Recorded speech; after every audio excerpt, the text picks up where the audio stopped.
Nous revenons à présent sur les enjeux de cette COP27 avec un expert de la question, le professeur Mohamed Saïd Karouk. Il est professeur de climatologie à l'Université Hassan II de Casablanca. Bonjour professeur et merci d'avoir accepté notre invitation. Bonjour et bonjour à tous les téléspectateurs de Média. Alors, il y a un consensus général sur la nécessité de limiter le réchauffement climatique à 1,5 degré Celsius, ce qui implique de ralentir les industries. Il se trouve cependant que le continent africain a besoin d'industries pour se développer. Comment résoudre aujourd'hui cette, disons, délicate équation en respectant l'environnement ? Alors, le seuil de 1,5 degré est aujourd'hui, je dirais, très difficile. Très difficile parce que la température planétaire a déjà atteint 1 degré, dans le rapport de août 2021. Aujourd'hui, peut-être un peu plus, j'en sais rien, on n'a pas encore de données. Mais il faudrait travailler surtout sur la recommandation initiale qui est celle de 2 degrés Celsius. Et il faudrait absolument faire beaucoup d'efforts pour que cette température ne dépasse pas le 2 Celsius qui a été recommandé depuis fort longtemps par les scientifiques.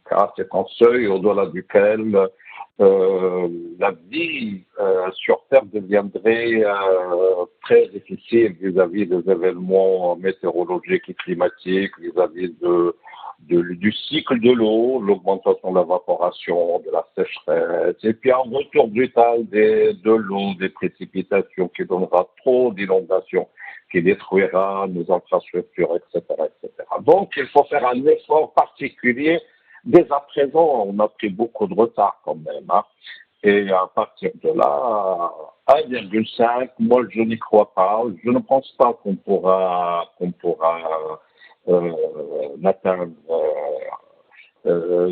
Surtout qu'aujourd'hui, avec la guerre en Ukraine, on est encore à nouveau à la case départ vis-à-vis des énergies fossiles. Professeur, en termes de préjudices causés par la dégradation de l'environnement, il est bien connu que les pays dits du Sud, précisément les pays africains, paient le plus lourd tribut alors qu'ils contribuent le moins aux effets du changement climatique. On peut citer, vous l'avez dit, un exemple, les sécheresses historiques ou les inondations dévastatrices qu'ont connues plusieurs pays.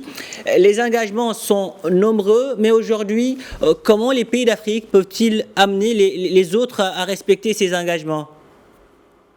Alors, les engagements des pays développés ne peuvent être imposés que par la population de ces pays eux-mêmes quand il s'agit des problèmes internes. Sur la scène internationale, c'est la diplomatie, c'est le jeu, des puissants, n'est-ce pas ?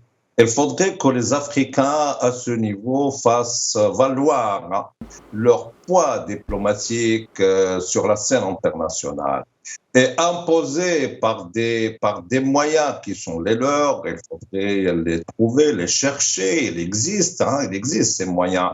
Sinon, ça passera toujours au second rang et j'ai peur que ça passera sous forme d'aide, alors que c'est pas d'aide, ce sont des engagements des pays développés qui sont responsables de la situation actuelle de l'évolution du climat.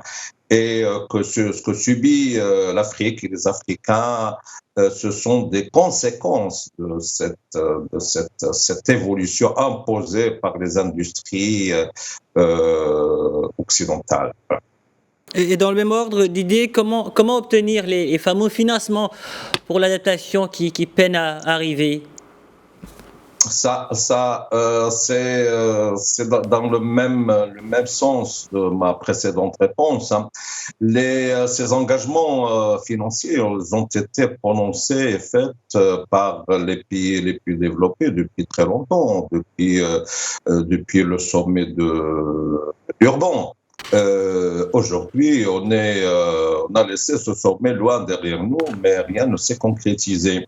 Entre-temps, on a vécu beaucoup de crises, des crises économiques, des crises financières, des crises comme celle que nous vivons aujourd'hui de l'Ukraine, précédée par la pandémie de Covid-19. Et donc, cette question du climat et cette question des engagements climatiques a toujours été en deuxième rang, si vous voulez.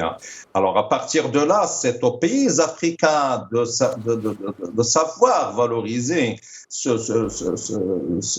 droit qui a été concrétisé dans les différentes COP, particulièrement la dernière COP 26 à Glasgow, où cette question de financement et l'aide des pays vulnérables pour parer à la destruction, pour parer d'une manière générale aux faits néfastes du changement climatique. Voilà. Alors, la prise de conscience de l'urgence climatique, c'est aussi au niveau des temples du savoir. Je rappelle que vous êtes professeur d'université, vous avez développé un programme baptisé ClimDev Maroc. Que pouvez-vous nous en dire? Alors, pour le Maroc, le réchauffement climatique est en fait, parce que on est une partie du climat terrestre. Et à partir de là, depuis 2006, j'avais avec des amis lancé un programme de formation sur le climat et le développement qui a été démarré par un master, puis un doctorat qui aujourd'hui a donné ses fruits et il continuera de donner ses fruits. Plusieurs spécialistes marocains et plusieurs aussi jeunes qu'il faut préparer pour l'avenir. Et par l'occasion, une prochaine soutenance sera programmée sur la diplomatie climatique marocaine. C'est quelque chose de fondamental. En géographie, on ne fait pas que de la physique de l'atmosphère. Tout ce qu'on fait en géographie, c'est autour de l'homme, c'est au développement de l'homme et le bien-être de l'homme. Voilà. C'est ça le contenu global de cette formation, de ce programme. C'est-à-dire la recherche climatique au service du développement au Maroc. La recherche climatique au service du développement au Maroc. Merci professeur, merci pour vos précieux éclairages. Je vous en prie, merci à vous aussi.